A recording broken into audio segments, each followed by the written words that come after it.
लड़ते थे बचपन में, अम्मा मेरी है, अम्मा मेरी है।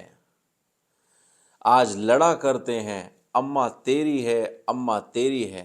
जिस अम्मा ने पाला पोसा, बड़ा किया, काबिल बनाया, आज उसी को गला घोट कर मार दिया। अम्मा तेरी है, अब ना अम्मा मेरी है। जी हाँ साथियों, मैं बात करने जा रहा हूँ पिछले 2-3 दिनों के अंदर जो घटना हुई थी आपके मध्य प्रदेश के अंदर ग्वालियर में, तो मैं उस घटना को आपके सामने रखना चाहता हूँ। समाज किस दिशा में जा रहा है, इस पर आपको और हमें विचार करना होगा। 88 वर्ष की एक वृद्ध बूढ़ी माँ को उसी के 2 बच्चों ने बहुत ही दर्दनाक मौत दी। एक कवि ने जो एक कविता लिखी है कि बचपन में जब बच्चे लड़ते हैं कि अम्मा मेरी है, अम्मा मेरी है, ऐसा क्या हो जाता है बड़े होने के बाद में जो उसी माँ के अंदर कांटे हो जाते हैं और कोई भी उसके साथ में रहने के लिए तैयार नहीं होता, कोई भी उसको साथ रखने के लिए तैयार नहीं होता और अम्मा तेरी है, अम्मा तेरी है कहकर उससे पल्ला झाड़ना चाहते हैं।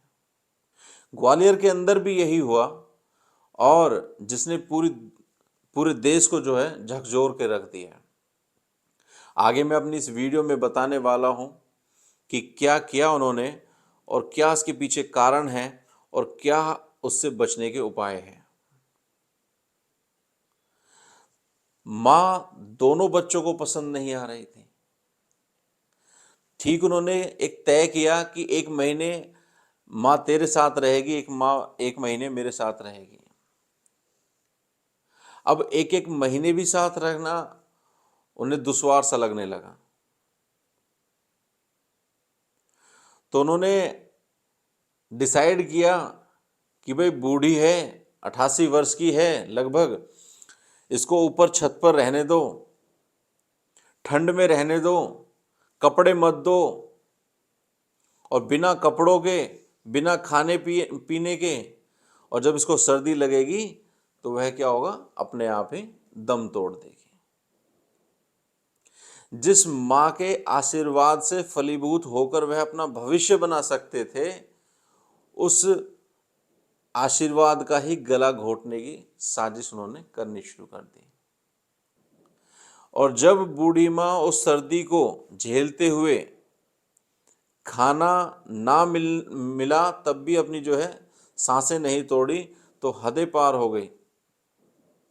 और दोनों बच्चों ने क्या एक षड्यंत्र रचा, एक प्लान किया कि भाई हम इसको जो है, मैं इसके हाथ पकड़ूंगा और आप इसका गला दबा देना और उसको जो है मौत के घाट उतार देंगे। क्या मानसिकता हो गई है। आज हम एकल रहना पसंद कर रहे हैं, किसी की तू सुनना पसंद नहीं करते। बेशक चाहे हमें कितने भी गुनाह करने पड़े, कितने भी कुकृत्य करने पड़े, लेकिन वो पसंद है, वो सही है, लेकिन सुनना सही नहीं है। माँ का जो आशीर्वाद लेकर अपने जीवन यापन कर सकते हैं अच्छी तरह से, वो पसंद नहीं है। कितना खाना खाती होगी, 1 रोटी 2 रोटी। ऐसी क्या विडंबना थी जो उन दोनों भाइयों को ऐसा करने पर विवश कर देती है। साथियों, हम बच्चों को पढ़ाई तो कराते हैं जिससे कि वो डिग्री लेकर एक अच्छी नौकरी पा सकें, लेकिन हमारा ध्यान कभी भी उन संस्कारों पर नहीं जाता कि जिससे कि वह संसार में अच्छे से जी सकें, समाज में अच्छे से जी सकें, चुनौतियों का सामना करना सीख सकें। हम उन्हें यह सब नहीं सिखाते। सिर्फ किताबी ज्ञान लेकर, किस प्रकार डिग्री लेकर आप अपने नौकरी पा सकें, आप अपना काम कर सकें, इतना भर हम सिखाते हैं। लेकिन हमें सिखाना चाहिए कि संस्कार भी उतना ही ज़रूरी है जितना पढ़ाई, बल्कि पढ़ाई से ज़्यादा संस्कार है। जीवन में अगर खुशहाल रहना सीखना है, खुशहाल जीना सीखना है, तो आपको संस्कार सीखना पड़ेगा, आपको धर्म सीखना पड़ेगा।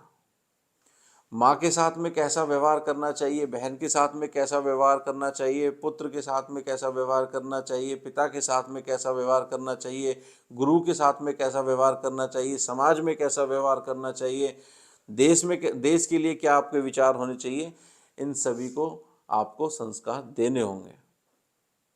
और यदि आप नहीं देंगे तो इस तरह की घटनाएं आगे और बढ़ेंगी। जब उनको सिखाने की उम्र होती है हम नहीं सिखाते हैं, और जब उन सिखाने की उम्र से वो आगे चले जाते हैं तब हमारी चाहत बढ़ती है कि हमारे बच्चे ये सब कुछ सीखें, लेकिन जब तक बहुत देर हो चुकी होती है। आज वो दो भाई जब इस कुकृत्य को करने के बाद में पकड़े जाते हैं, केस खुलता है, उन्होंने सोचा कि घर की बात घर में दबी रह जाएगी, लेकिन घर की बात कभी घर में नहीं रहती। षड्यंत्र हमेशा खुलकर रहता है, उसका राज फांस होके रहता है। उसके बाद में वो दोनों रो रहे हैं कि भाई हमें कभी भगवान माफ़ नहीं करे, हम चाहते भी नहीं हैं कि हमें भगवान माफ़ करे, हमने इतना गलत काम करा है, हमें सज़ा मिलनी चाहिए। लेकिन उससे होता क्या है, समाज में एक गलत मैसेज गया। जिस माँ ने 9 महीने पेट में रखकर और असहनीय दर्द सहकर भी उनको जन्म दिया, उनको इस दुनिया में लेकर आई, उन्होंने ही उसकी दुनिया छीन ली।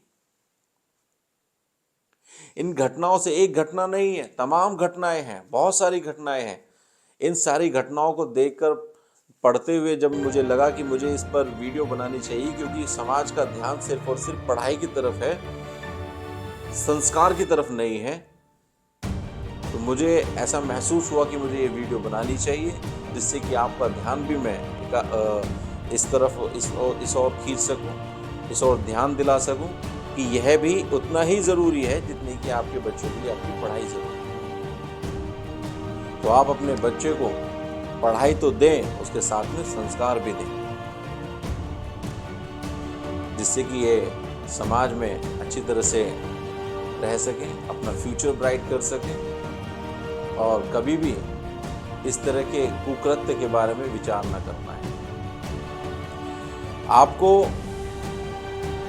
हमारी ये वीडियो कैसी लगी कमेंट बॉक्स में अवश्य लिखिए। यदि आपको वीडियो अच्छी लगी हो तो लाइक शेयर अवश्य करें। बार बार हमारे YouTube चैनल पर आकर हमारी सभी वीडियो को प्रेमपूर्वक देखने के लिए आपका हृदय की गहराइयों से बहुत बहुत